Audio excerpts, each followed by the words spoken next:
The aim of this video is to show just what a non-independent, biased and spiteful newspaper The Guardian is. This video forms part of a set of free videos I've done on The Guardian to show different aspects of their agenda. Links to the other videos are provided in the description below. Of course I don't have the same reach as The Guardian, but if I can get just one person to see them for what they are, then mission accomplished. In this video, I would like to briefly discuss an article titled Guardian and Observer Appeal 2018, Our Chosen Charities, that appeared on the 7th of December 2018. This article states, and I have highlighted this block of text in the screenshot, the work we are supporting defends individuals in the UK's hostile environment. The UK's hostile environment. The absolute fucking cheek of it. Who do these people think they are? The UK people and taxpayer pay £15 billion per year to the foreign aid budget. That equates to £476 per second given away to foreign people when millions of our own are classified as poor.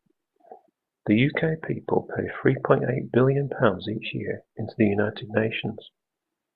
In 2017, the UK taxpayer paid £18 billion into the flawed EU fascist state.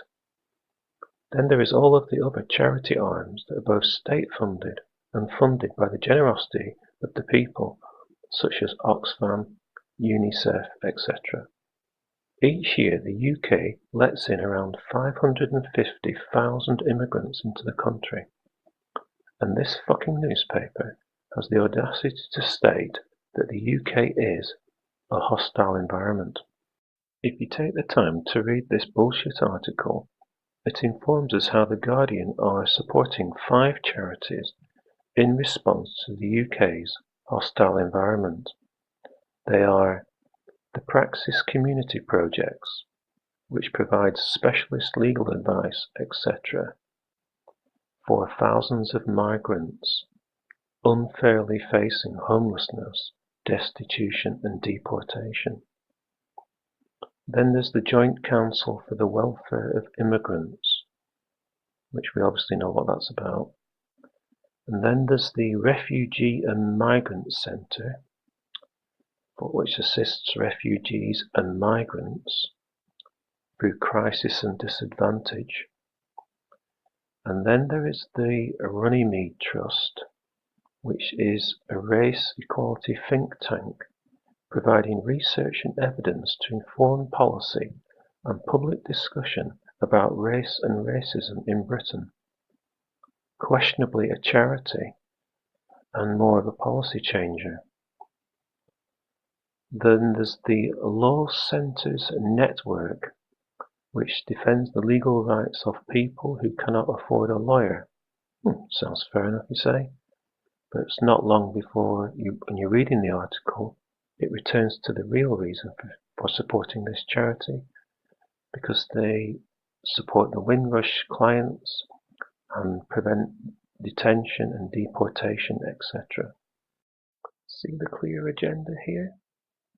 If an independent newspaper, then why not support one immigrant charity, a disabled charity, a charity for child poverty, one for the retired and pensioners, the people who actually built this country, and also an animal cruelty charity, preventing animal cruelty from halal meat, and the displacement and extinction of species by an ever-increasing human population. So why did I say they were an independent newspaper and reporter? The Guardian and the Observer are owned by the Scott Trust. You can read about this lot on Wikipedia, and there's a link back to The Guardian that details what this trust is. Notice the begging bowl. It's that bold yellow band at the bottom that can't be missed. A nice tasteful touch, don't you think? From here you can find your way to an article titled C.P. Scott's Centenary Essay.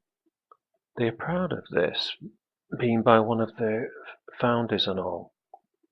I've highlighted an extract from the header which reads that this article is, and I quote, "still recognized around the world as the blueprint for independent journalism," unquote.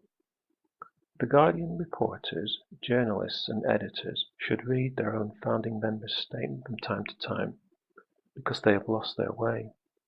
They are not independent, but highly biased. One final comment. You may have noticed in the article screenshot they were out with their begging bowl for supporting their biased agenda. They are always out with their begging bowl these days, and having merged with the Observer, they're clearly strapped for cash, and these dinosaurs of print find themselves in a changing world. I ensure they never get any money from me via their continuous call for donations, and if you are like me, ensure you never purchase their paper, online service, or donate to fuel their non-independent and biased agenda.